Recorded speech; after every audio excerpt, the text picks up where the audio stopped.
Good evening. We will continue with India's foreign policy.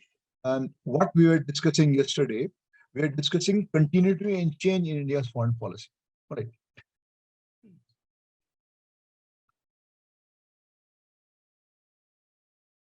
And I had discussed the point that sometimes changes are more implicit than explicit. Okay. And I had given you several examples that whether we talk about the Congress, the foreign policy of followed by the UPA government or the Congress government and the foreign policy that is pursued by the Narendra Modi government, hardly you will find much difference. Yes, there will be no difference in content. There could be difference in the ways because of a difference in leadership. But the content of the foreign policy, by and large, remains the same. And why it remains the same? Because any sudden change in the foreign policy would create a situation of instability so far as balance of power is concerned. Okay. Now, at the macro level, several foreign policies we have, as I've told you, several components of the foreign policy, they continue to be the same, but yes, the emphasis is now different. For example, I had spoken about the policy of non-alignment. Okay. Now we are still talking about the non-alignment, but non-alignment is not relevant in the same context in which it used to be relevant during the period of Nehru or during the period of during the period before the Cold War. So during the period of Cold War, non-alignment was relevant in a different context. Now non-alignment is different in different context. All right. Now, non-alignment is relevant in context of what is known as the autonomy in the foreign policy making, strategic autonomy in the foreign policy making. It is relevant in that context. Or non-alignment is relevant in context of multi-alignment. Again, I had told you about the policy of Panchsheel, India being a soft power country, a major soft power in the world, continues to believe in the policy of Panchsheel, continues to believe in the policy of non-alignment. Our stand on the question of disarmament and arms race remains the same. Our stand on the question of nuclear non-proliferation, they remain the same. So, India's aim, the aim of our foreign policy to make India a global power, to ensure that India becomes a global power, that remains the same. Our policy of having a good relationship with the neighborhood countries, our neighborhood, that policy remains the same. All right. Yes. What is the difference is that earlier we used to talk about neighborhood policy. Now we have given it a different name, neighborhood first policy. The point. So our stand on the question of making India a permanent member of UN Security Council, that remains the same. So there is a continuity.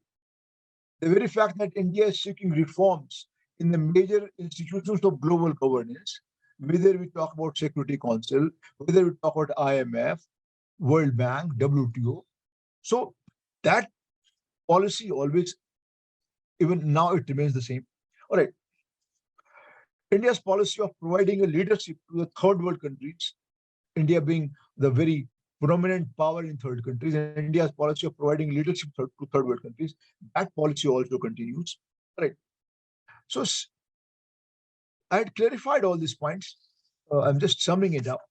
So there are several our policy of no first use, that India would not be a country that would be using nuclear weapon first. Right or wrong, it is debatable. Whether this policy requires a change, it is debatable. But the policy remains the same. All right. Then I had given you an example of our relationship with Pakistan. India's policy of engagement and isolation. Engaging with Pakistan to normalize the relationship and trying to isolate Pakistan on the issue of its support that it provides to global terrorism. All right. That remains the same. All right. So what you find is that major foreign policy of India, or for that matter, for any country, you will not find much change. You will not find any radical change in the foreign policy of any country. All right. Yes, changes are also visible. Why changes are visible? Because of changing context, changing international environment, changing requirement, changing national interest. So because of that, some changes will also be visible. So what we find is that the foreign policy of any country would include both continuity and change. So they can ask you the question. So you have to give the example that where the policy continues and where the policy has changed. So now I will be putting up a focus more on the change aspect. All right. If we talk about the change in foreign policy,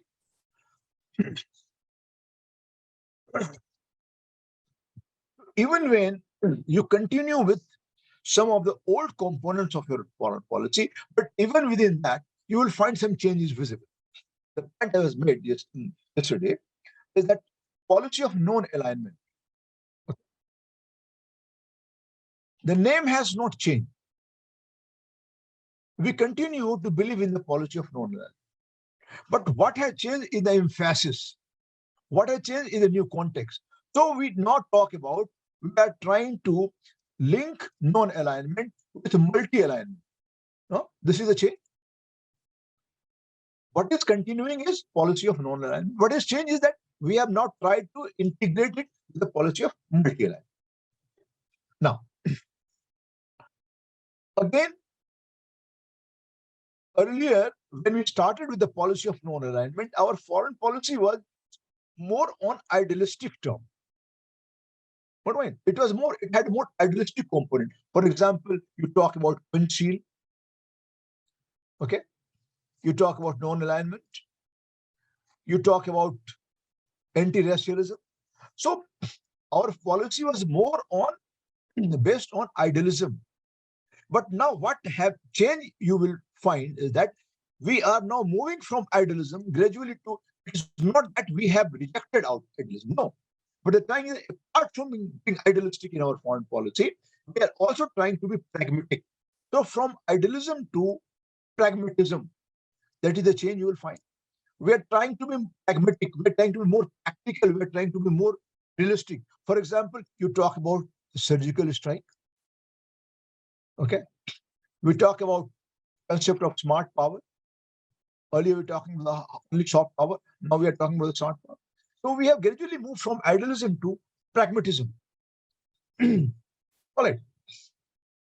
Trying to be more realistic, trying to be more pragmatic. Earlier we were talking about non-alignment, but we are not talking about strategic autonomy. You know, we are talking about strategic autonomy. So this is being more practical, this is more realistic. So we are moving gradually from idealism to pragmatism. Right. Now,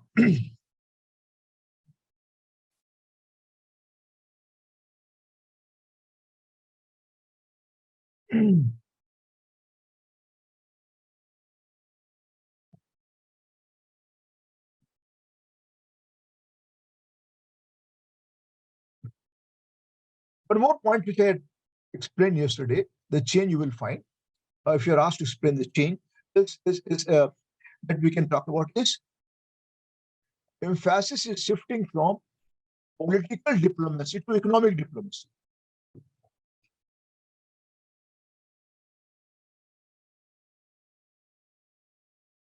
We are now talking more in terms of economic diplomacy. Why? Because we have fixed up a goal. We have understood that without rising as an economic power, you cannot become a good, you cannot rise as a military power.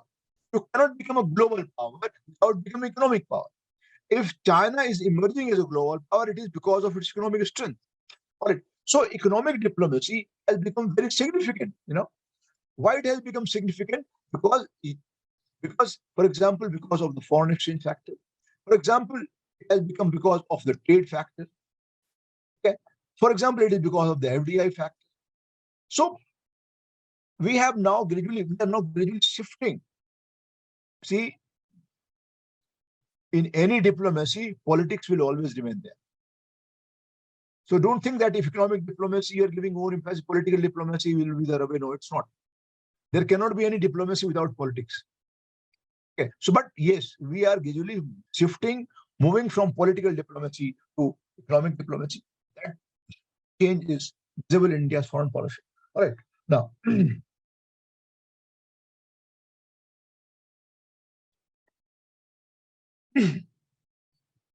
again, one more important point, some example we can give. For example, earlier, we are talking more about SARC. Now we have SARC has been almost like a defunct body. The main objective of SARC was integration of the South Asian region. Integration was the main objective. But SARC is the most disintegrated region of the world, particularly because of internal conflict within South Asian countries and more because of Indo-Pak rivalry. All right. So Indo-Pak rivalry has hijacked the SARC. All right. So SARC has basically been a failure. All right. Now, so gradually what we have seen is that gradually we are losing interest in SARC. What we have seen now is that we now believe in SARC minus Pakistan diplomacy. Because Pakistan is a big obstacle. Okay. It is not letting the things happen. Right. So what we have started now SARC minus Pakistan diplomacy. Now we want to exclude Pakistan. And in that context, now we are talking about, now we are talking about say SARC minus Pakistan diplomacy. In that context, we are now talking about what is known as the BIMSTEC, Bay of Bengal Initiative for Multi-Sectoral, Technical and Economic Cooperation, whatever is the full form. BIMSTEC. Now, why the BIMSTEC? Pakistan is not there. Okay, there are many ASEAN countries are there in BIMSTEC, and with ASEAN countries we have a good tie. So we are now moving from SARC. We are trying to move towards BIMSTEC, giving more emphasis on the BIMSTEC now. At any point, so the change in our foreign policy, you will find it is not that India has discarded SARC or India has resigned from SARC or India is not interested in SARC or no. Yes, because of the problems involved in the working of SARC and particularly because of Indo-Pak rivalry. So what has happened is that SARC has almost turned out to be a defunct body. All right, not much activity is there. For that, we are now shifting our interest from SARC to BIMSTEC. All right. So these are the changes that you will find. Even when there is a continuity, several change you will find. All right. One more example I would like to give you here is that,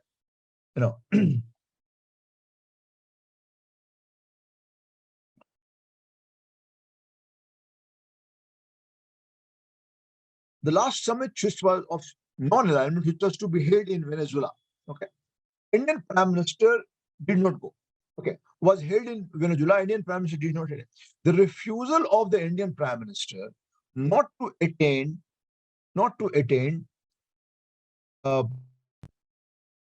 refusal of the Prime Minister to attend what is known as a name summit in Venezuela. Is that showing us, is that giving a kind of indication that India has lost interest in this in the non-alignment? That is also reflecting, that priorities of, so far as foreign policy is concerned, the priorities for India has changed now. So from non-alignment, India is not giving much emphasis on non-alignment. That is an interpretation that we are talking more in terms of multi-alignment. We are no more talking in terms of the multilateral bodies. We are now giving more emphasis on ASEAN. We are now giving more emphasis on the Organization of African States, so on and so forth. We are now giving more emphasis on the West Asian countries. So basically, it is a kind of acknowledgement, that global South, basically when we talk of the global South, what we're talking about third world countries, developing countries. Okay. So what we're talking is that the global South is gradually become very weak, and because NAM is not working properly, so global South has become very weak. All right. So that also reflects the lack of interest, lack of much enthusiasm in India or in the leadership about the policy of non-alignment. So that could also be described as a change in our foreign policy. So what I'm trying to make is that when you ask this question, what you need to write is that no, the basic foreign policy of a country at macro level remains the same. There cannot be any major change in that. And I've given you an example that even though there is a difference of ideology between Republicans and Republicans and Democrats, they claim. But what happens is that when it comes to foreign policy, both the governments they pursue the same kind of policy. Right. Now let us try about some change in foreign policy, especially in context of some specific countries. Okay. Now let us talk about the change in India's foreign policy in change in Indo-US relationship. Okay. Now, when we talk about change in India's foreign policy in context of Indo-US relationship, what do you find?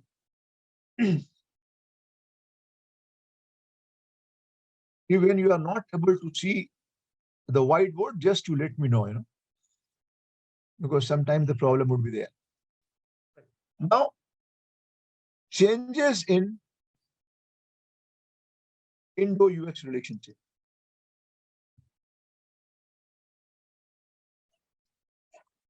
What change we find in Indo-US relationship?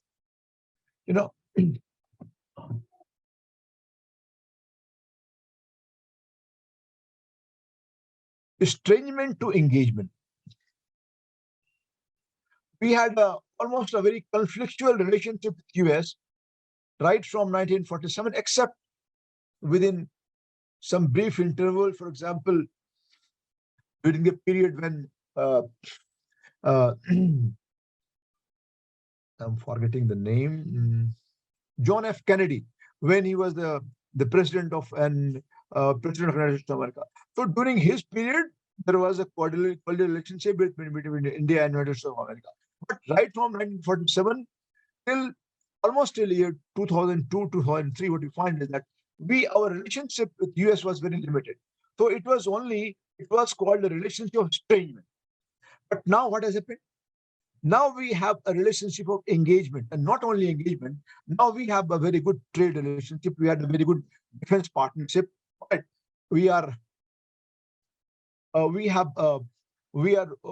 There are 10 different broad areas in which India and US are working together. So India has emerged as a strategic partner of the United States of America, or you can say that US has emerged as the strategic partner of India. So now we have moved from estrangement to engagement. Same country which has imposed economic sanctions on India in 1998 after second nuclear explosion, and same country signs Indo-US civil nuclear deal. Now, Indo-US civil nuclear deal is an example of the trust that we have in India. What a fine. Now, the major defense equipments we continue to procure. We continue to procure from the United States of America. So we have moved from relationship of estrangement to relationship of engagement. Again, if we talk about, for example, India's relationship. If we talk about India's relationship with, for example, Russia. There's a time when more than 70% of India's military hardware was procured from Russia. Now it has been reduced to almost 50%. Right now we are procuring 51% of military hardware from Russia. And there is a time when we are procuring 70% of military hardware. So there is a decline in our relations. There is a fall in our relations. Reason could be different. This we probably will discuss if you find time to discuss the Indo-Russian relationship, very, very briefly. But there is a fall in relationship. Now, same country, Russia, which was a strategic partner of India, same Russia started supplying weapons to Pakistan. Because of the decline in relationship, now Russia had started supplying weapons to Pakistan. It did not do till 2014. You can well imagine. Russia has started supplying weapons to Pakistan. Not only that, Russia has undertaken a joint military exercise in Pakistan. So there is a change. Even though we continue to procure 50% of our military hardware still from Russia, but yes, there is a change also. And there are several reasons for change. Why? Because Russia says that we have to sell the base of our economy is sale of defense equipment. If we, and it doesn't matter for us whether we sell it to India or we sell it to Pakistan, because we cannot survive without selling our defense equipment. That is how do we survive. So if you reduce the quantum of import of defense equipment from Russia, what alternative they have? So they are going towards Pakistan. So that has also led to some kind of misunderstanding between India and Russia.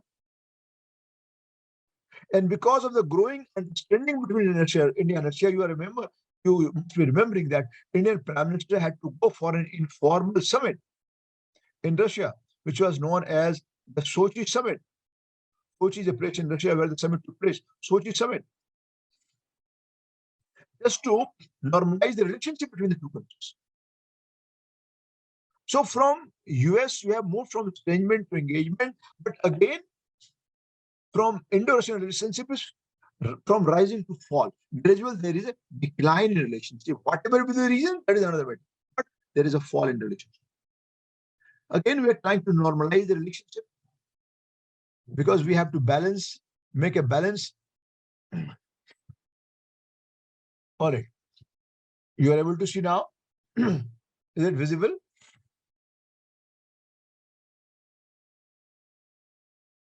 Okay. All right. So the change is there. So with US relationship, there is change. With Russia relationship, it change. Again, for example, we talk about China. What do you find? Right from 1962 till 1988, complete Cold War relationship. 1988 onwards, there is a change in relationship when Rajiv Gandhi became the prime minister, change in relationship. Now, there is so much of a trade between the two countries. The border dispute continues. But what has stabilized the relationship between the two countries is so much of trade between the two countries.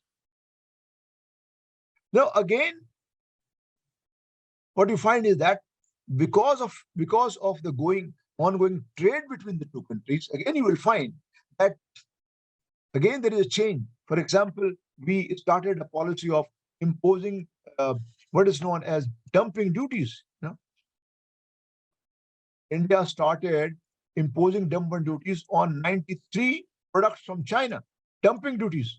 Now, why dumping duties? Because they were selling the product in our market at exorbitantly very low price, and that led to and that challenge that led to the what is known as the loss of manufacturing base by India. So keeping that thing in mind, again, after having agreed first that India will be signing RCEP agreement, at the last moment we refused to sign the RCEP agreement. So continuity and change you will find in all the foreign policies, of foreign policy of any country. All right. Now, I would like to refer now to an expert viewpoint, Teresta and Schaffer, Teresta-Schaffer. Teresta and Schaffer. The title of the book is India at the Global High Table. This is the title of the book. Okay, India at the Global High Table is the title of the book, written by Teresta and Schaffer. Okay. What he says is that between Modi and Nehru, try to understand what is written in this book. I'm just mentioning the concluding portion, that between Modi and Nehru, okay, only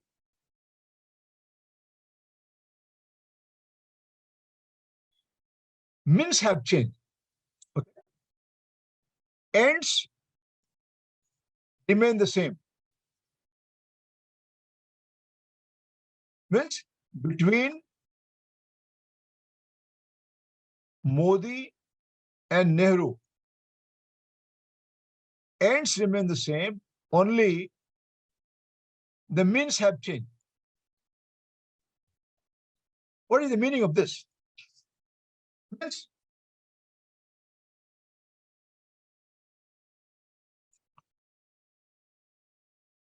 What is the meaning of this? See, means ends remain the same. Goals of foreign policy remain the same. But yes, if ends remain the same, if goals of foreign policy remain the same, this means what? See, the major component of the foreign policy from Nehru to Modi, they remain the same. Only means how to achieve that have changed. All right. Now, for example,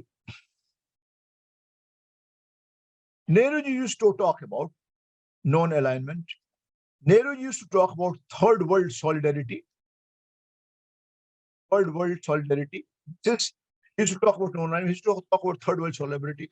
He used to talk about soft power. So three components of Nehru's policy was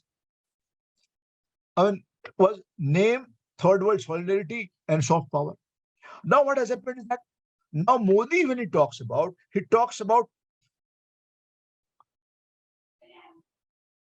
strategic autonomy.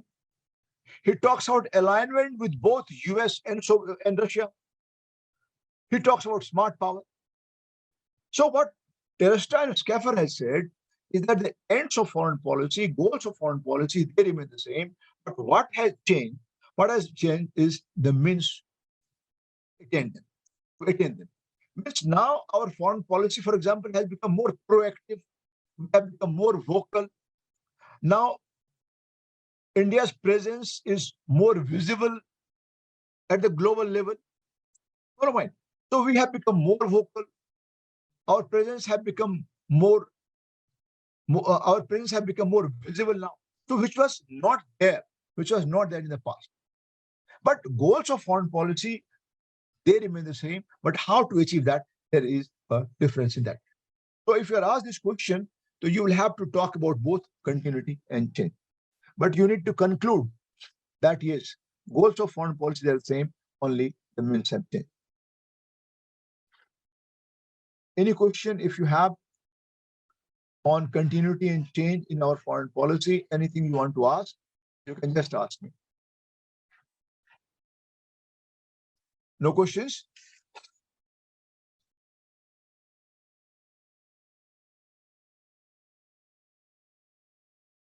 All right.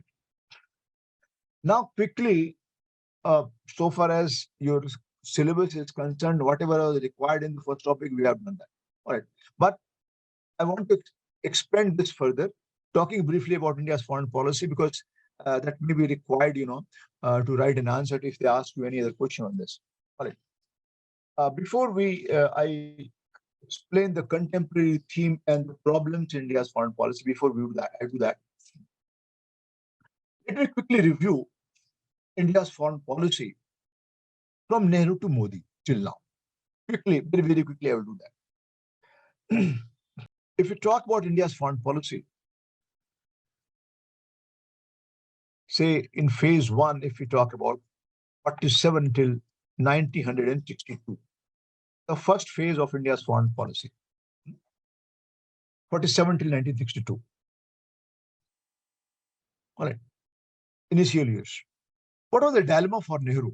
Whether to align India with US or whether to align with the Soviet Union. All right. Why the dilemma? Because Nehruji was very much attracted towards Marxian thoughts, towards the socialist thought. And from that on, Soviet Union was a more suitable ally. But at the same time, he was Western educated person. He was modern in outlook. He was also a Democrat. So from that on, aligning with US was the better option. So that was the dilemma.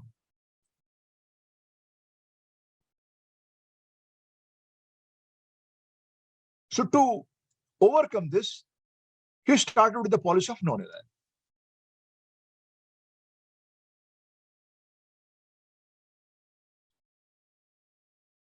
tried to show to the world that we are not, we can think of charting out our own course of action, our own foreign policy, without being a part of any of the blocs. Why? Because in that he saw an opportunity to become a leader of third world countries. And also he wanted to have best of both the worlds, US world and Soviet world. So he started a policy of non-that. 1950s, annexation of Tibet by China changed the entire situation.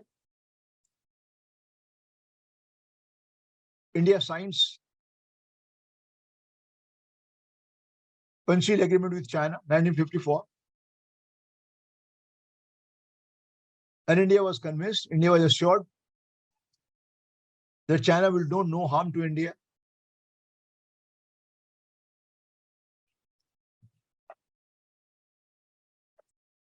China claims certain portions of India, Arunachal Pradesh. Initially, it wanted only Tawang area, and later on, there is a demand for entire Arunachal Pradesh. China wanted India to concede that there is a dispute between us and agree that it will be resolved. Nehruji's refusal to accept that there is any territorial dispute between India and China led to 1962. But despite 54 agreement of Panchil, there is a 62, bar 62.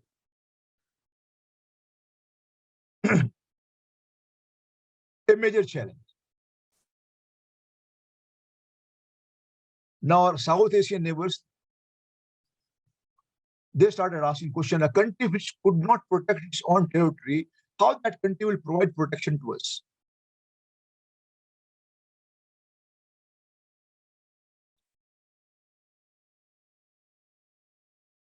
So from China side, during this period, if we go back to the Pakistan side, partition war, 48. Pakistani forces enters Jammu and Kashmir.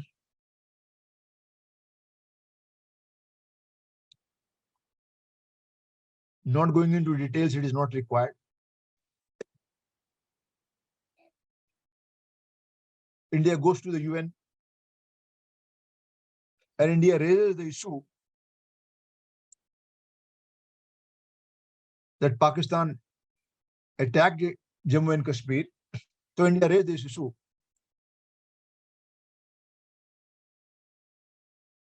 Under clause 6 of the UN Charter. Clause 6 of the UN Charter talks about territorial dispute. Instead of raising the issue under clause 7 of the UN Charter, a mistake is done. Clause 7 talks about aggression. Pakistan had done aggression against India. Okay? But instead of raising the issue under clause 7 of the UN Charter, which talks about aggression, India raises the issue under territorial dispute clause of the UN Charter. Now you have yourself declared that Jammu and Kashmir is a disputed territory. That is a blunder done by us. I hope you remember.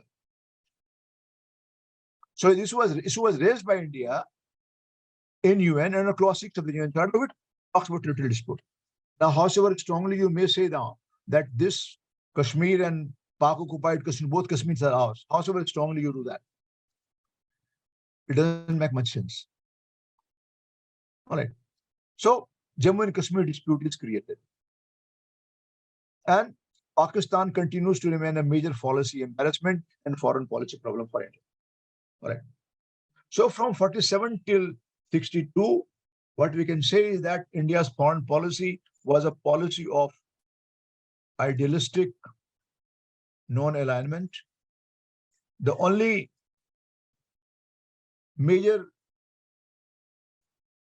good thing about the first phase of foreign policy is that India gave a new model of foreign policy to the world. That is the only thing. All right. And another good thing that happened during this period, that India emerged as a leader of the third world countries. Idealistic non-alignment. Phase one.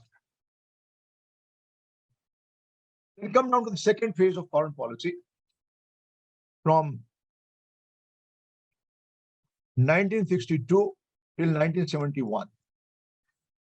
The second phase of foreign policy, 62 to 71. Okay. Now, after the loss of war with China in 1962, we became more cautious, we became more realistic, we became more pragmatic, because Nehruji had never thought, once he entered into agreement with China in 54, he never thought that China would ever attack India. He had never thought. India's Home Minister, Sardar Vallabhbhai Patel, kept on reminding Nehru that don't trust China. China is not a country to be trusted. But unfortunately, Sardar Vallabhbhai Patel, who tried to build up pressure on Nehru regarding China, he died early, died in 50s. So he got almost a free hand. So China continued to remain a problem for India. All right. So from 62 till 71, what you find is, one good thing is that India became more pragmatic, more realistic. Right? So this phase can be called second phase can be called from idealism to pragmatism.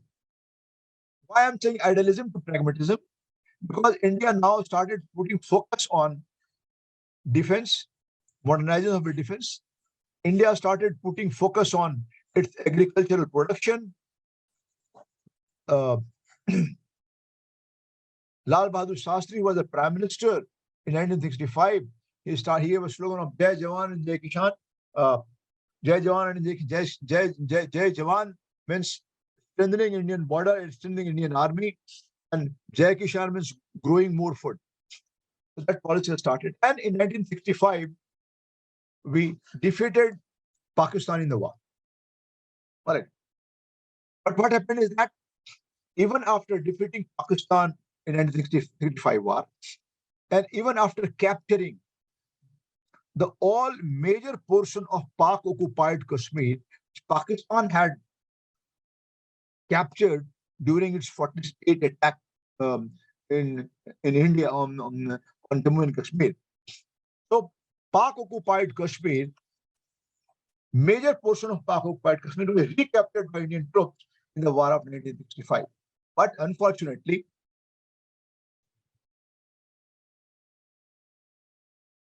during the peace talk, which was mediated by Soviet Union, which is mediated by what is known as the Tashkent Agreement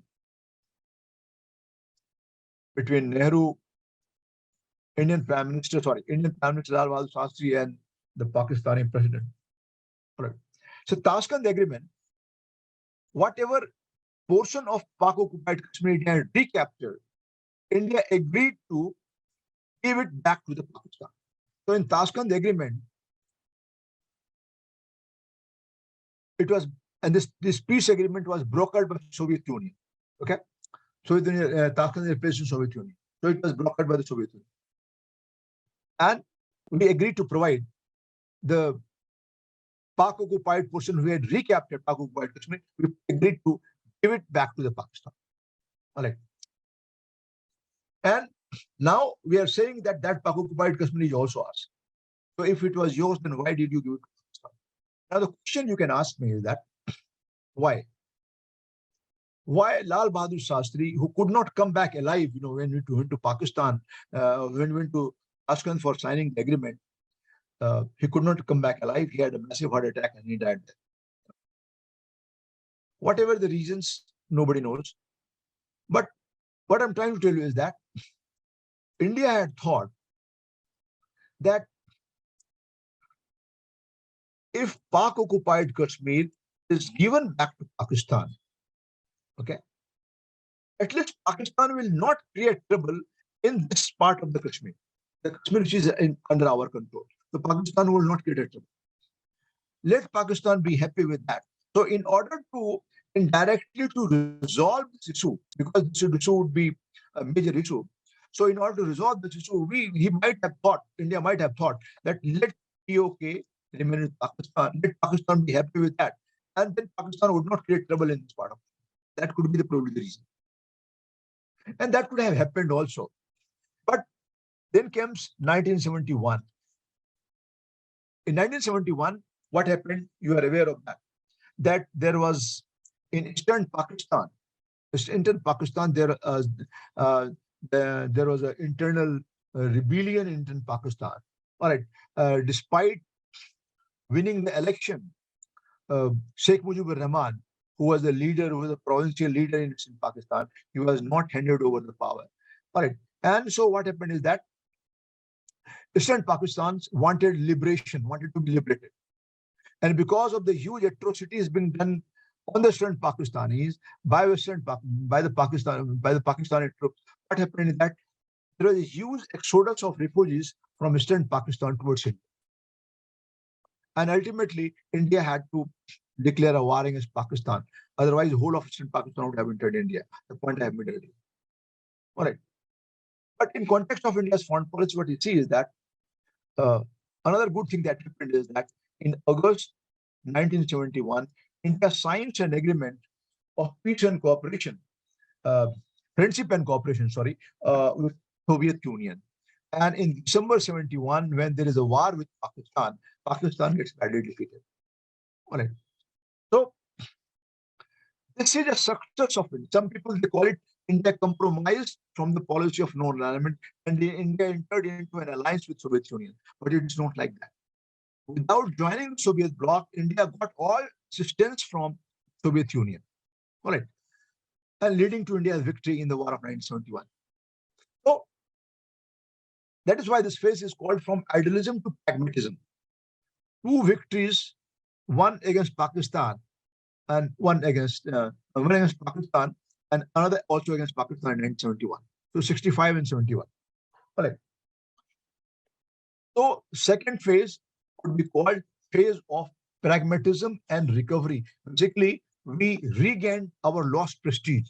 So this could be called a phase of pragmatism plus recovery. All right. Third phase. Now, from 1971 till 1991. Third phase. This could be called a decade of regional assertion. Correct. Why I'm saying that?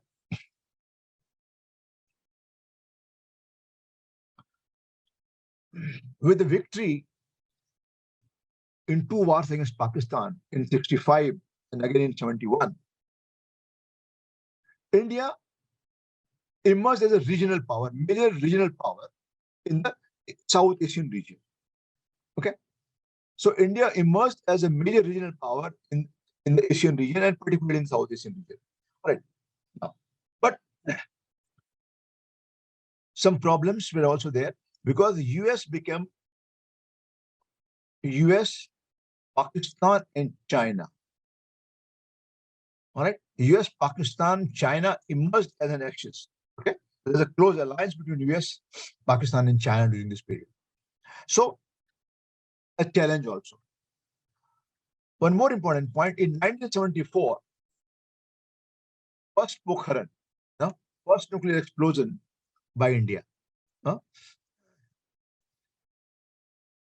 major challenge, a major failure for US's nuclear intelligence. So US had never thought that a developing country like India could ever become a nuclear capable country. So the first nuclear explosion was a major challenge for India.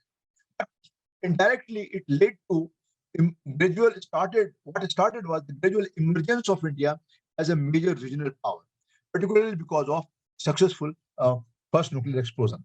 All right.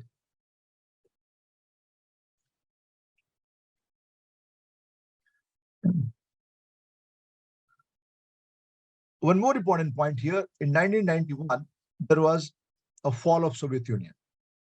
All right. And because of fall of Soviet Union, what happened is that Fall of Soviet Union, that was the one reason. And another important point that we need to understand is that during this period, uh, Soviet Union was no longer there. Now Russia was the representative of the Soviet Union, and the fall in India's relationship with Russia started here on.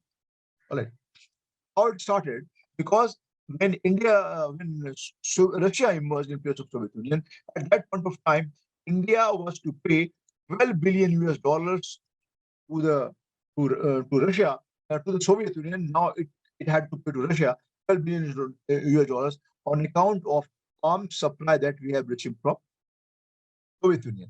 All right, we agreed to pay. It is not that we refused to pay. We agreed to pay that, but Russia now insisted that they want the payment in dollars. So earlier we had a rupee ruble arrangement. All right. So there was a controversy and there was a problem. Later on, for 1 year, 91 to 92, there was a complete trade, complete defense supply from Russia. It was completely came to a standstill. Later on, it was sorted out. Though you are not concerned with the story, India agreed to pay to Russia at the rate of $1 billion per annum. We agreed to pay. Right. But we said that this would not be paid in cash, it should be paid in kind. So whatever product you want to import from India, we will be supplying that. So somehow this was sorted out. So this is a period when India emerged as a major regional power. All right. Fourth phase, 1991 to 1998. All right. India's adopted a policy of LPG liberalization, privatization, and globalization. India became a liberal economy. Liberalization, economic reform started in India. Narasimha Rao was the prime minister, and Dr. Manmohan Singh was the finance minister in that government. Right. So India started getting itself integrated with the world economy, with the onset of the economic reform. One thing. Another thing that happened is that in 51 we faced the foreign exchange crisis. When Narasimha Rao government came to power, it had a foreign exchange reserve only for 10 to 15 days. So we had to pledge our gold to the World Bank and somehow we managed. All right. Another important thing that happened during this period was Pokhran 2, second nuclear explosion by India. Pokhran 2, second nuclear explosion by India. And this proved to be a turning point in India's foreign policy. This proved to be a turning point in Indian foreign policy, because India emerged as not only as a major power, India also emerged as the nuclear power. So the second nuclear explosion helped India's emergence as a major power of the world. All right. Now, US imposed sanctions against India during this period. Economic sanctions was imposed by US and also by Japan. Now, Russia looked into an opportunity at this point of time because of this, because India could be a great market for nuclear reactors. Russia could realize that. So without bothering about the energy ban and other things, Russia agreed to supply nuclear reactors to India. All right.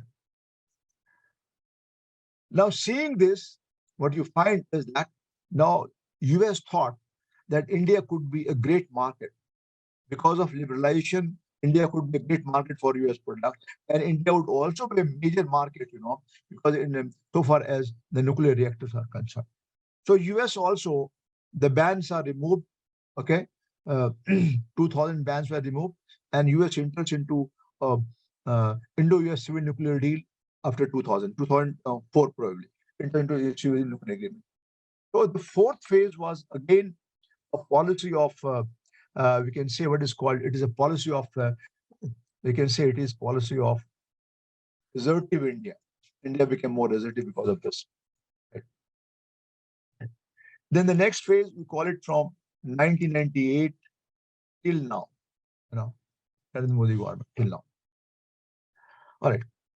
Now, this phase could be described as what we can say is about this phase, a phase of energetic engagement and smart power diplomacy. Current phase from 2014 onwards, the current phase. So I'm taking it together or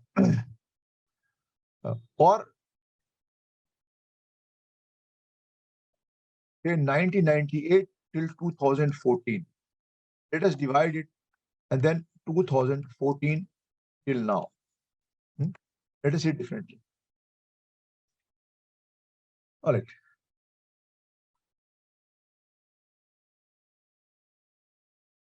Emergence of India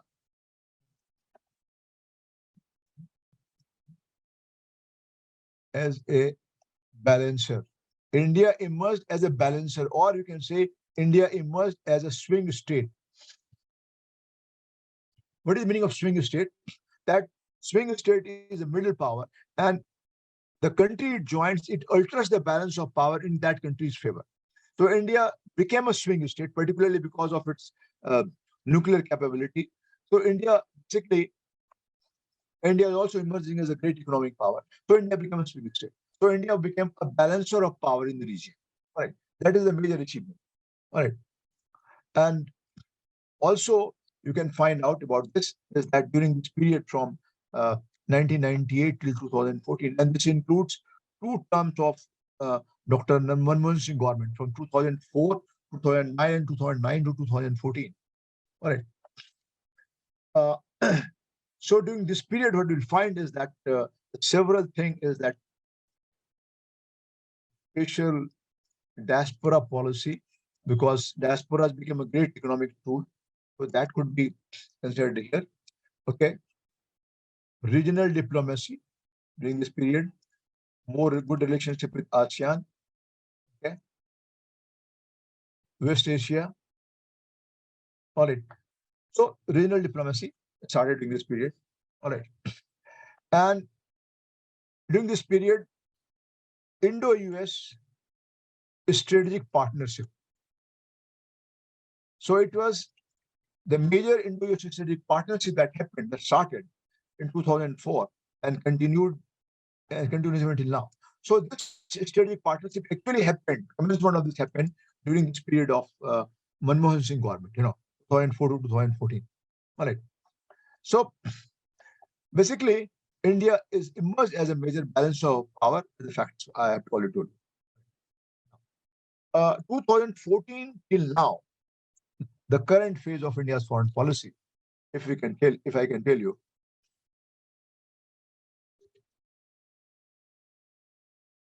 The current phase of India's foreign policy, 2014 till now, 2014 to 9, Narendra Modi government, and again 2019 onwards, again Narendra Modi government. Now, what difference do you find here? What change you will find here in India's foreign policy? Now, we are talking about 2014 onwards.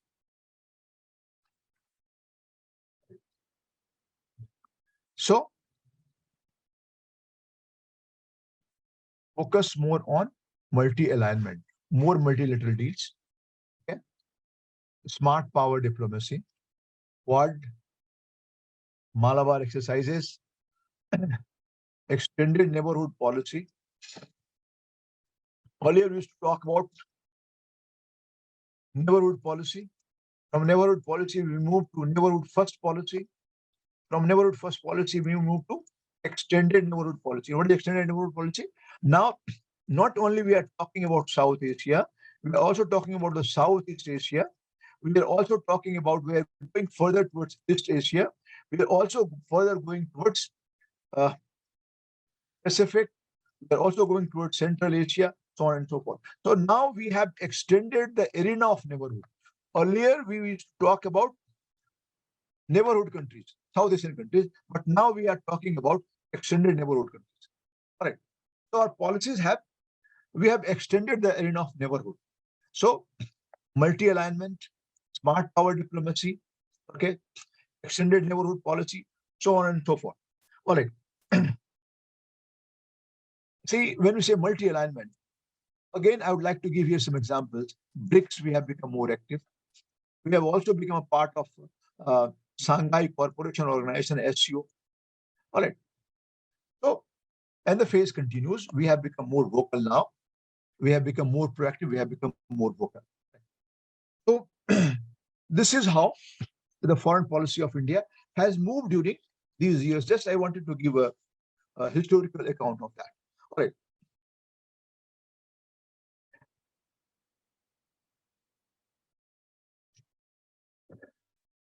Any question if you have in mind?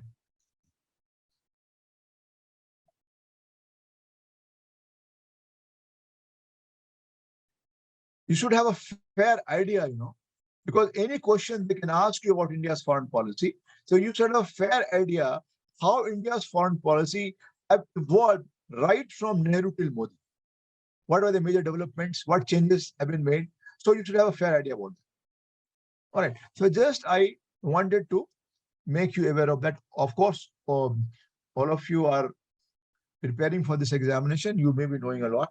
Any question if you have in mind? No questions?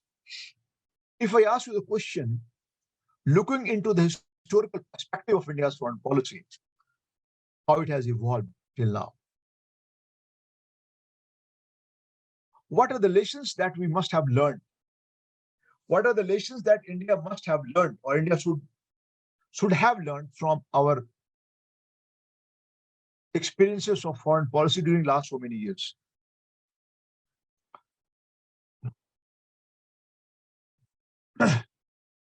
All right. First is India is required to change its image as a reluctant power. We have always tried to keep ourselves away from the major global power politics. If you want to become a global power, you will have to become a part and parcel of everything that is happening in the world. Okay, so you will have to change your image as the image that India has right now, or it had till very recently, that it is a reluctant power. Okay, it doesn't want to influence the global power of politics, rather it wants to be influenced by that. So instead of always getting influenced by the global power politics, what we require is we require to influence them from being a part of it. So we need to change our image as a reluctant power. Right? And the second point, which you have already mentioned, you see the need for a strong economy. This also we have realized. There is also a lesson that you cannot become a great power without becoming a great economic power. All right. So to become a great power, and nobody, so why to become a great economic power? Because no state, no country could become a great power by simply keeping on importing its defense equipment. No, you have to start manufacturing your defense equipments. You have to be self-dependent on your own country, and that could not happen without a very strong economic base. Right? So need for a very strong economy, and particularly because of the fact that when China is going about talking about the BRI, when China is talking about China is trying to pursuing a policy of expansionism. So to deal with a very assertive power like China, we need to, and China is a country which understands only the language of power. All right. So we need to put focus on strengthening our economy. All right. Then we need to learn to deal with global contradictions. We need to learn to deal with global contradictions. What is a global contradiction? Global contradiction is global. What is global contradiction? Global contradiction talking about what example we can give? Say, for example, how to manage a balance between Russia and US. It's very important. How to, and this we have learned, and this we have started practicing.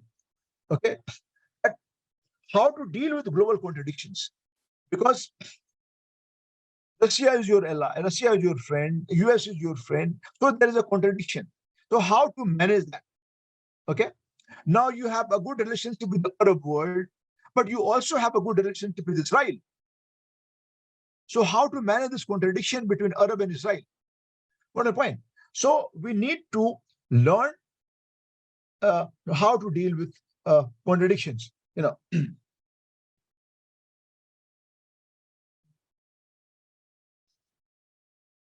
Now, going further from here, if I ask you a question, is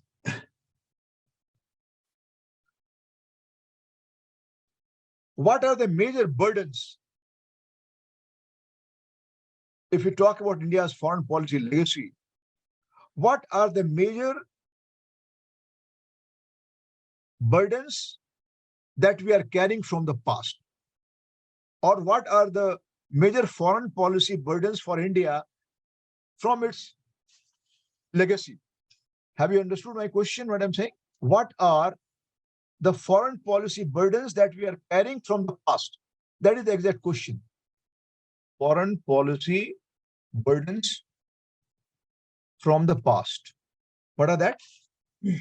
Legacy of partition. Pakistan continues to remain a major foreign policy challenge for India. If Pakistan is not a problem, if China is not a problem, who can stop India from emerging as a global power? So Pakistan, legacy of partition because of Pakistan is a major burden for India's foreign policy. And this burden we are still carrying, and we have not been able to resolve this issue. So the first point, when we talk of foreign policy burdens from the past that we are carrying, okay? Second, what would be the second one? Initially, we gave so much of freedom to China. We gave so much of liberty to China. Got a point? We trusted China so much. We trusted China so much. We allowed China to occupy a strategic space. And China becomes the second foreign policy burden for India from the past. So two foreign policy challenges for India, or sometimes we call it two frontal war situation. One from Chinese border, and from the Pakistani border. And that remains a major foreign policy challenge for India. So we allowed China to occupy so much of strategic space by giving them so much of freedom, by believing them so much, by trusting them so much. And we continue to suffer because of that. So we allowed China to occupy so much of its strategic space, particularly in Asia. And on that account, we are suffering. Okay? So China. The third one.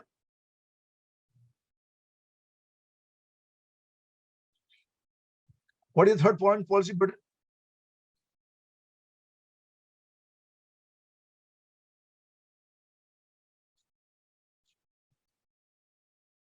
What to do the third one? And for that, we are suffering.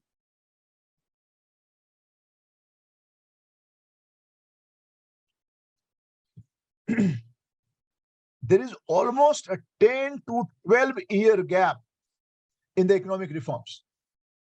China started economic reforms in early 80s, and we started in 90s, 1991, 91, 92.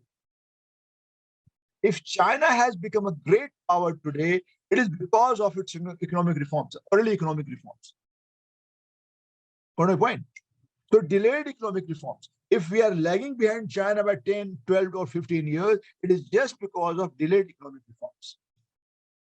So this is the third foreign policy burden from the past that we have carried out.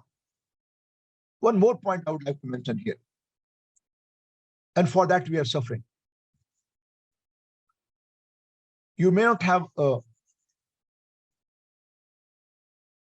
clue for that point that I'm talking about.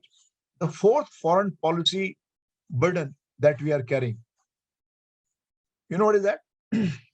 Despite becoming a nuclear power, despite emerging as a nuclear power, despite doing first nuclear explosion in 1974 and second in 1998, despite doing that, despite emerging as a nuclear power, we could not derive any strategic benefit out of our nuclear capability.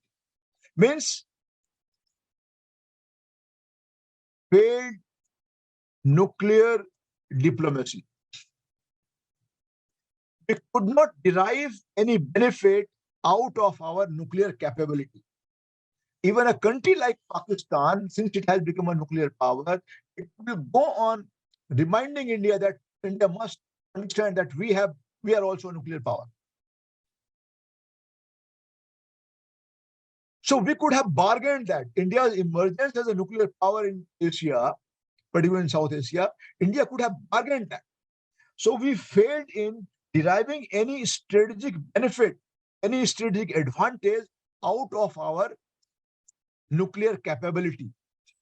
This is the fourth burden that this is the fourth burden of India's foreign policy, which we are carrying from our historical legacy.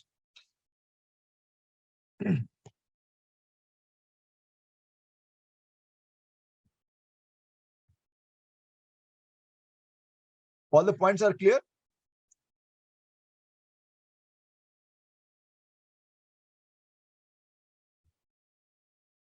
Any question?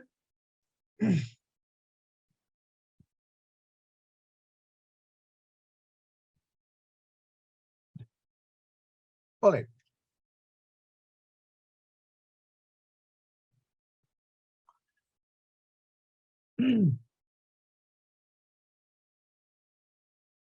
Now,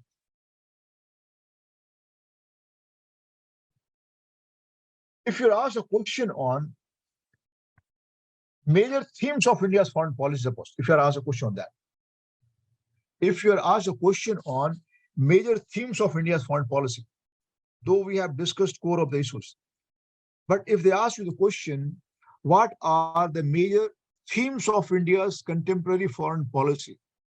Okay, what you will write in that? If the question they ask you on contemporary themes, major foreign policy themes, means at the macro level, if you are asked to write an essay, if you are asked to write a question on what are the major themes of contemporary foreign policy of India, what would you write on that? Okay. So just mentioning that, not explaining that because you are aware of this. All right. See, the first will be the policy of name. Okay. And then linking name with non-alignment with multi-alignment. Okay.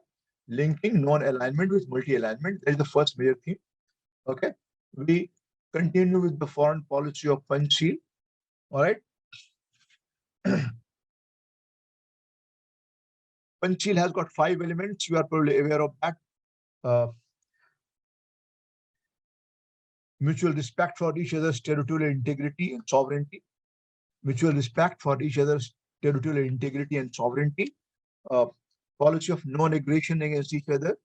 Non-interference in the domestic affairs of each other. Equality and mutual benefit. And peaceful coexistence. The points you will find in the notes and in the books you will find it. So policy of Panchsheel, we continue with that. That is the foreign policy. Then continuity and change. This is also a major theme. We have already discussed that.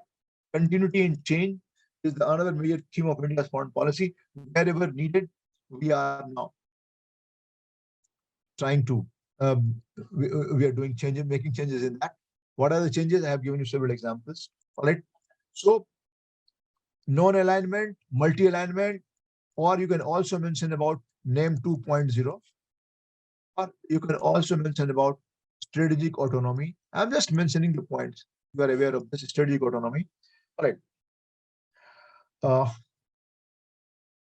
you can talk about India's priority to improve relationship with the our neighborhood countries. So neighborhood first policy NFP. Okay. Then again, you can also talk about extended neighborhood policy. I've already explained that. That is also a corner theme of India's foreign policy. Okay. Shifting from political to economic diplomacy.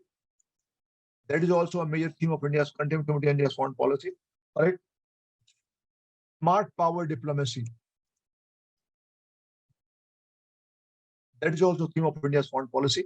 So if you are asked a question at a macro level question, if they ask you, because they can ask, because the topic is India's foreign policy. Right. So what are the contemporary themes of India's foreign policy? So all these points you need to mention. All right.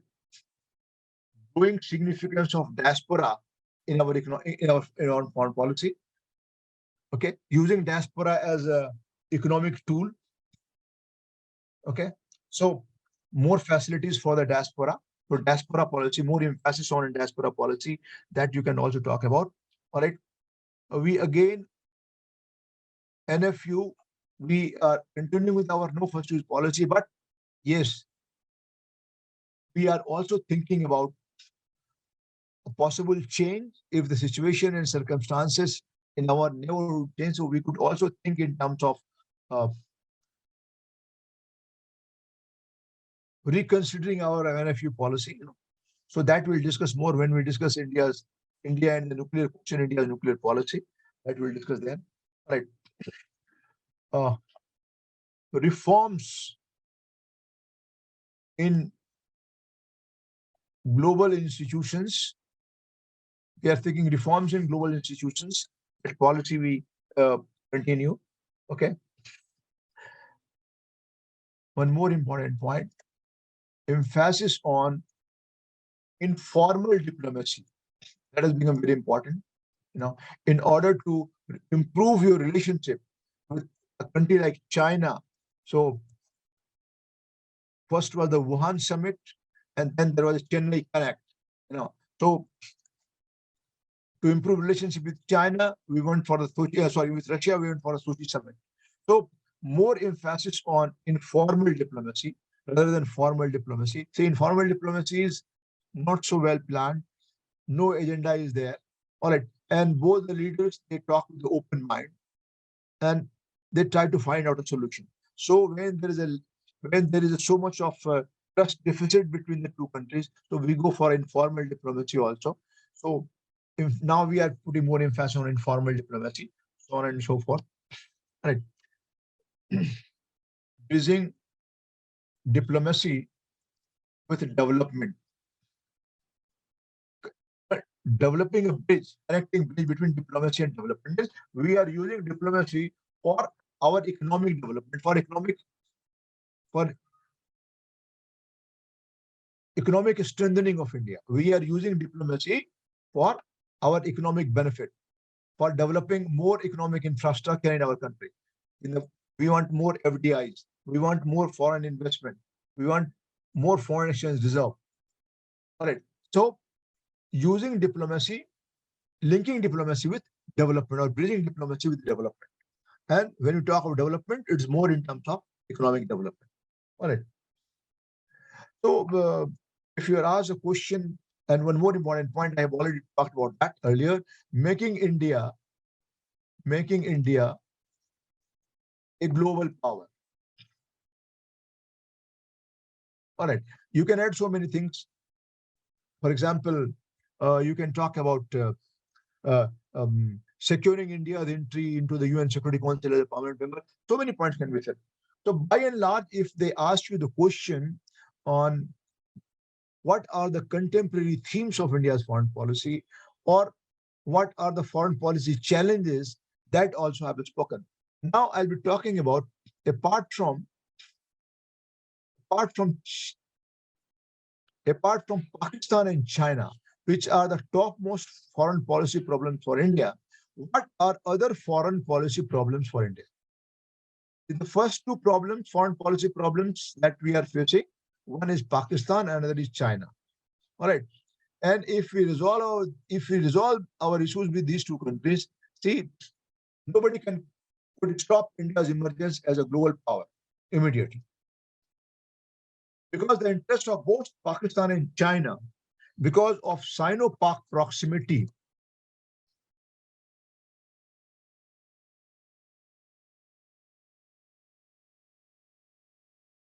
the interest of both Pakistan and China is to keep India confined on the border. So that India is not able to look beyond the border. All right. So the huge investment that we have to make on defense, that is not needed if you improve your relationship with both China and Pakistan, or even if you improve relationship with either of them. Because China is using Pakistan as a pawn. What a point. China is using Pakistan as a tool. If you improve your relationship with Pakistan, automatically your relationship with China will improve. Or if you improve your relationship with China beyond a point, Pakistan will not be a major problem for you. What a point. So, apart from China and Pakistan, what are the other major foreign policy problems for India? If this is the question you are asked. Looking into the contemporary times, contemporary challenges, what are the foreign policy challenges for India? Of course, the first two we have already named. So what would be the third, fourth, and fifth?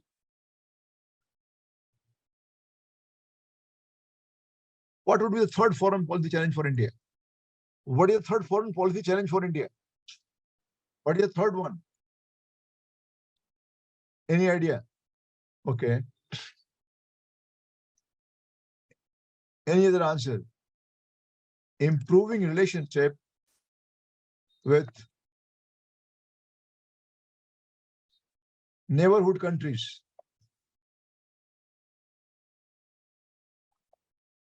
Improving relationship with neighborhood countries.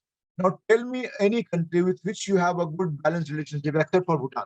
You have problem with Bangladesh, you have problem with Sri Lanka, you have problem with Pakistan, you have problem with Nepal. You cannot become a global leader without becoming a regional leader. Without proving your leadership or mentorship in South Asia, you can't dream of becoming a global leader. Who will accept you as a global leader? India's acceptance as a global leader depends on its emergence as a regional power. It depends upon its acceptance as regional leader in South Asia. So, success of your neighborhood first policy is very important. So, third major foreign policy problem for India is how to ensure the success of your neighborhood first policy, or how to improve our relationship with the neighborhood countries. This is the third major foreign policy challenge for India. Okay, which one is the fourth one?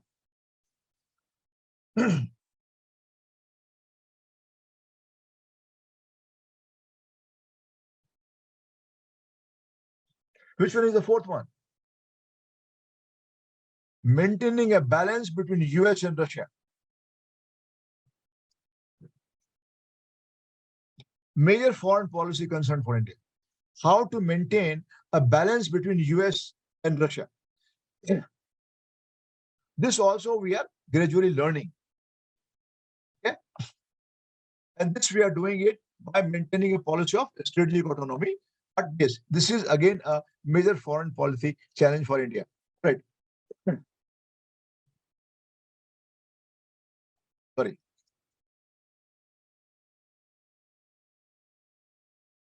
Trade deficit.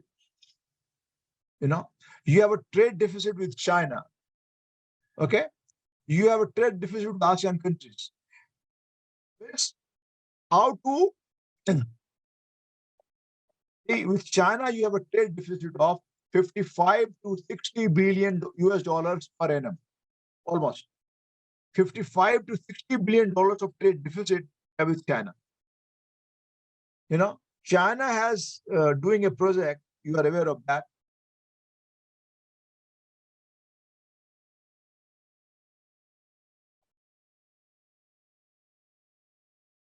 China-Pakistan Economic Corridor project. Okay. What was the initial cost of the project?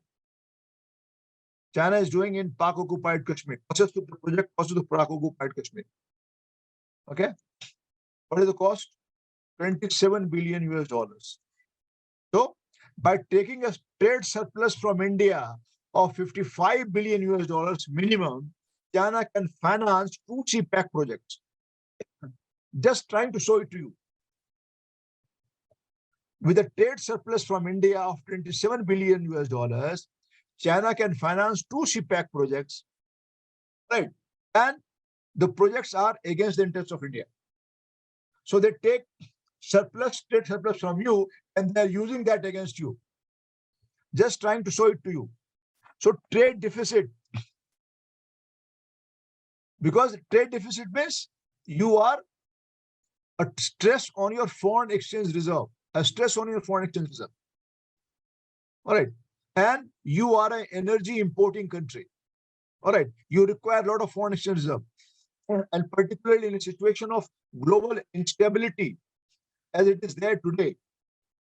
All right. So trade deficit is yet major challenge for India. Next one.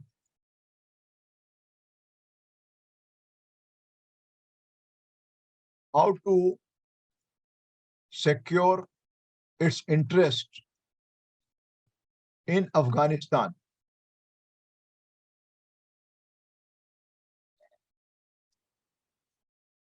We have done a huge investment of more than 3 billion US dollars in Afghanistan. And now we have just tried to, and particularly because of Talibani presence in Afghanistan, or Talibanis have come back to power. All right. So how to secure our interest? There is a power vacuum in Afghanistan because US has withdrawn. So how India would be securing its interest? That is yet another major foreign policy challenge for India. All right. So there can be a host of problems. All right. But if you are asked a question for major foreign policy challenges for India, so these are the points that you need to write. All right. Of course, all the points that you have given is also correct. You know, we can add that bringing about reforms in institutions of global governance, of course, it is a problem. But that's not a problem specific to India. What do you mean? When you're asked about the foreign policy problems, we would be talking about the problems which is specific to India. Bringing about reforms in the institution of global governance, that is not happening for last so many years, but there is not a problem specific to India. That is a problem specific to all other developing countries, not only specific to India. But when the question is asked about the foreign policy challenges or foreign policy issues faced by India, so you need to talk about the India-specific problems. All right. Usually from the first topic, the question which they asked,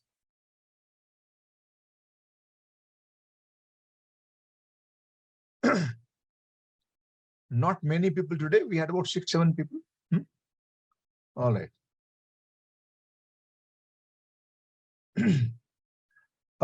Another important thing that I wanted to discuss in topic one, usually they'll ask you the question, most of the time they ask a theoretical question about continuity and change, institutions in foreign policy making, so on and so forth. But yes, since the topic is foreign policy, you need to be prepared for that. Right. Then briefly, I wanted to talk about, yes.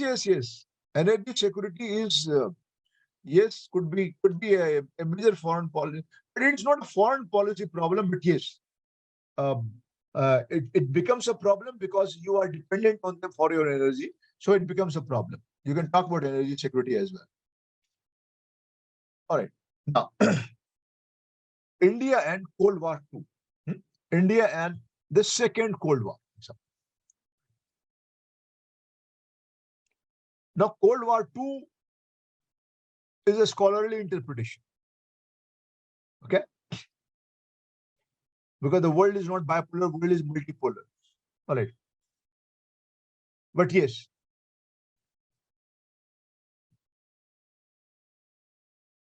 because of confrontation, ongoing confrontation in Ukraine, between Ukraine and Russia, and all major European powers and US being directly or indirectly involved in that war, or even India the countries like India and also getting impacted by that. All right.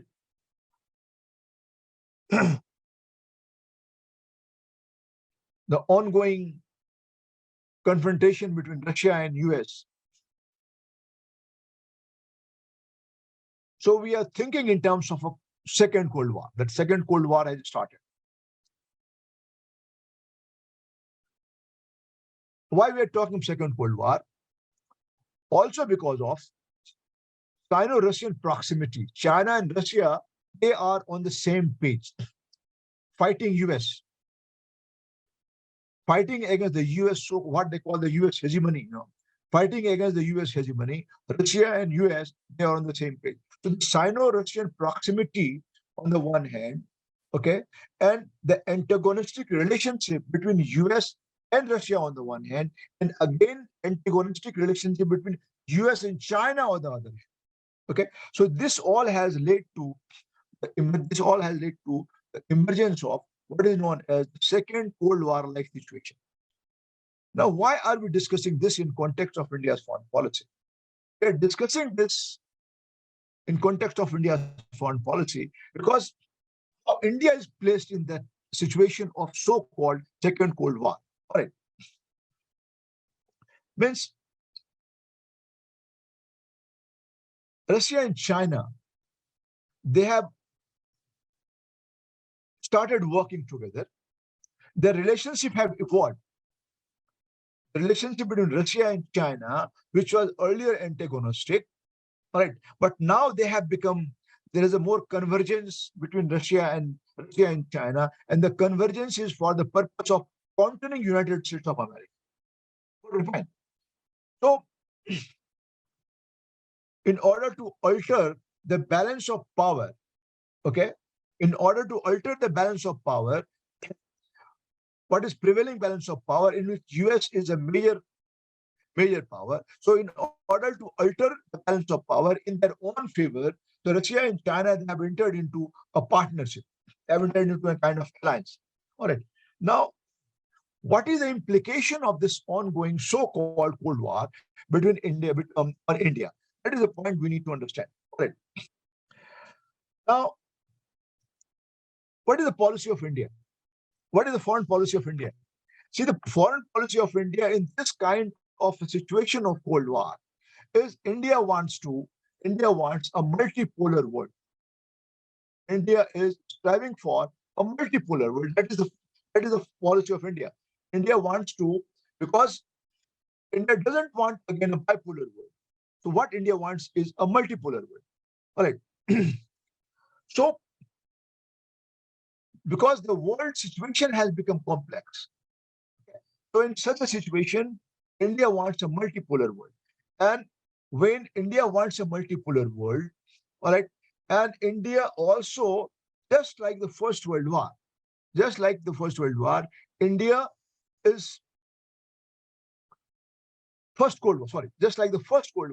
India is also not interested in joining either the US completely or joining Russia completely. And the problems for India gets more complicated because India has already entered into a strategic partnership with the United States of America. So far as Russia is concerned, Russia is merely a major defense supplier for India. Russia is a major defense supplier for India. All right. But there is no such alliance between India and Russia. They are the defense partners. So when you become a defense partner, when you become a defense partner, you automatically become a strategic partner. But so far as the strategic partner is concerned, US for India is more an important strategic partner because of India's economic interest is aligned with that. Got a point? It's not only your military interest, not only your defense interest, but also your economic interest is aligned with the United States of America. All right. Now, in such a situation of this kind of Cold War, and unfortunately, India has got a very bad patch of relationship with China. And China and Russia, they are in very close proximity. All right. So how to maintain a balance in its relationship between the two antagonistic powers of the world, between Russia and United States of America, that becomes a very serious challenge for India. Right. One more important thing that we need to understand is that since Russia and China, they have almost become like a ally against the United States of America. So, how to secure its interest in the situation of this complicated relationship between China and US on the one hand and China and Russia on the other hand, that becomes a major foreign policy challenge for India and also creates a dilemma for India. For example, on the question of Ukraine, on the question of India, Russia's attack on Ukraine, uh, because US always have been wanting India to be voting against Ukraine on the against Russia on this issue. But yes, one good thing that India has done is that India has shown its strategic autonomy and it has voted independently. All right. And on that count, you must have seen is that the voting pattern in the UN for both India and China, they are on the same. All right. On the Ukraine issue, both India and China, they have voted on the same pattern because Russia is close to China and Russia is close to India also. All right. So when we talk in terms of impact of the Second World War on India, the major challenge for India is how to maintain a balance. All right. Now, uh, John Meyer Schimmer, I hope you remember the name. We have talked about John Meyer Schimmer. John Meyer Schimmer, talking about the Second Cold War 2.0. He wrote an article, Inevitable Rivalry.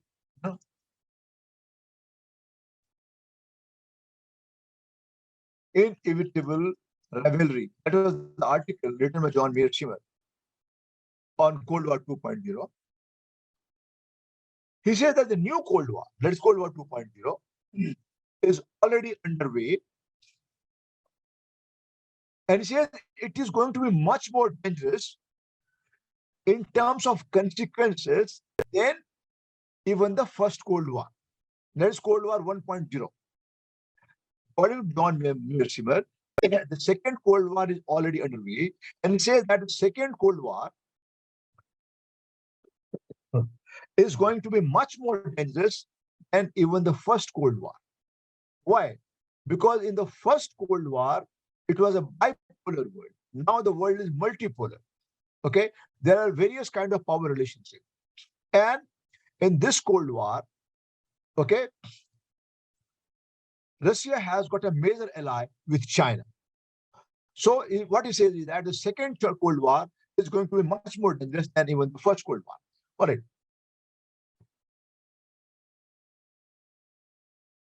What is the difference between the first Cold War and the second Cold War?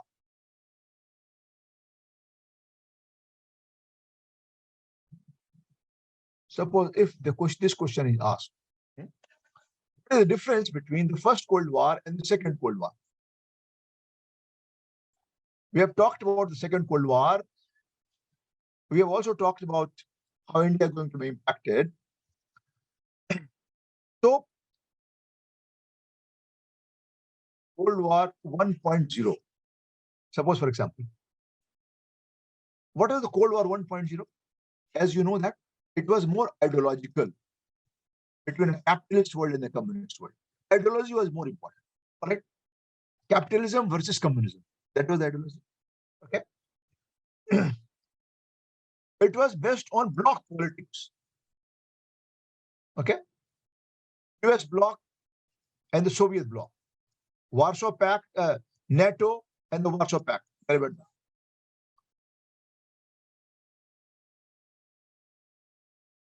In the second Cold War 2.0, if you could talk about, it is non-ideological. Ideology is no longer important. If Russia and China, they are together, it is not because of ideology. They are together because of strategy. What a point. So Second Cold War, the polarity, I wouldn't say bipolarity, the polarity in the Second Cold War is more strategic. The polarity in the First Cold War was ideological. But the polarity in the Second Cold War is strategic. All right. So it is non-ideological. All right. And it is in the First Cold War, it was very clear. The leaders were very clear, US and Russia and Soviet Union. In the Second Cold War, leaders are not very clear. Only US is clear. But the thing is that in the Second Cold War, the two, Russia and China, they are together. I've already clarified that they are together not because of any ideological similarity, but because of the strategic convenience. All right. So it is the polarity is strategic. All right. And in First Cold War, US and Russia was there. Now China is the major component of that. China is a major component of that. And it started with a trade war between US and China. But now it has been joined by Russia. Russia is also an important component of that. Right. Now, what are the last point? What are the policy options for India right now? What are should India continue with the same policy which it is continuing, or we want some changes in that? What are the foreign policy options for India right now? You know the problems that we are facing. Okay. So if you have to give about 5 points of foreign policy options for India, what would you say? The kind of situation that we are facing on the border. All right. What are the foreign policy options for India right now?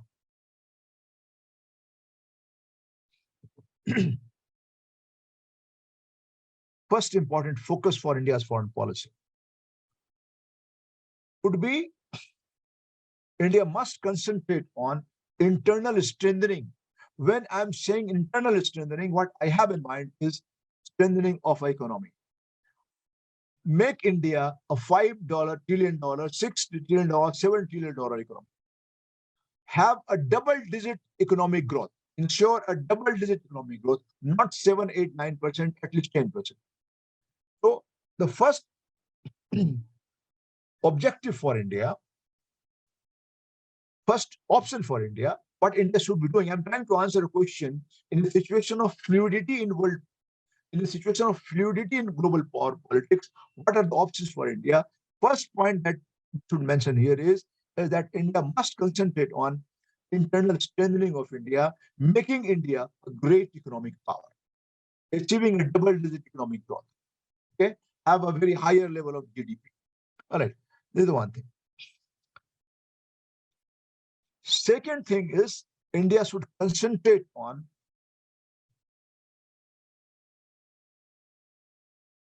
multipolarity of the world. And to ensure multipolarity, India has to concentrate more on building up more and more alliances, enter into more and more contemporary alliances, and that is suitable to India. So if you are building up more and more contemporary alliances, so no major power would be able to blackmail you. No major power would be able to bargain you. What a point.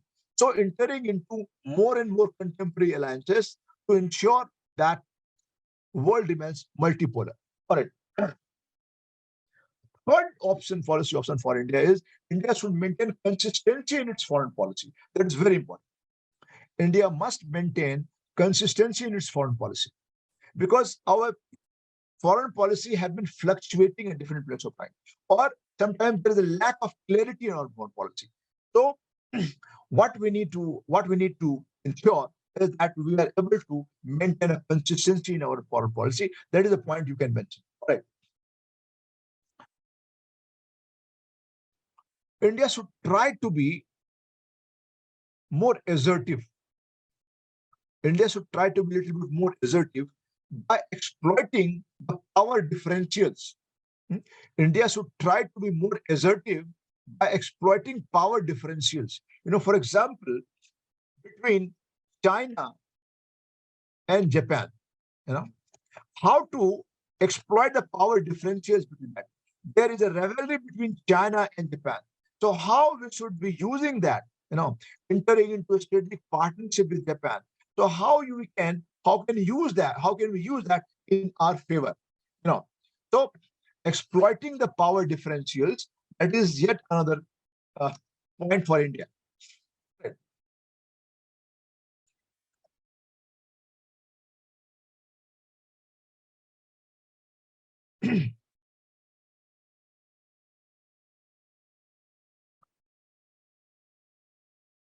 All right. And one more important point, what should be doing is that should, as early as possible and as best as possible, we should try to improve our relationship with our neighborhood countries. And we should also ensure the success of SAARC. That is very important for India's emergence as a regional power. For India's emergence as a regional power, it is very much imperative, it is very much essential that SAARC should become a successful. Right. So India should use its economic prowess to have a more cordial relationship, enter into more economic relationship, more economic partnership with the SAARC countries. All right. Doing more investment in the SAARC countries, allowing them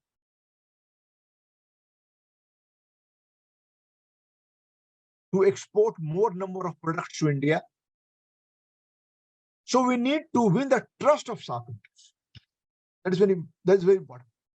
So apart from improving relationship with the neighborhood countries, India should also try to strengthen the SAARC. That should be, if you are asked a question, what should be the foreign policy options for India? What should India be doing now? So these are the points that you can highlight. Okay, any other thing that is there or any other question that is there in your mind, you can just ask me. No questions?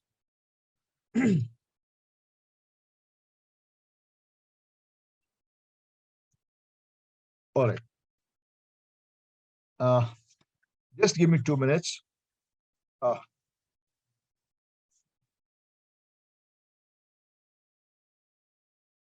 are the major things that I need to do in IR,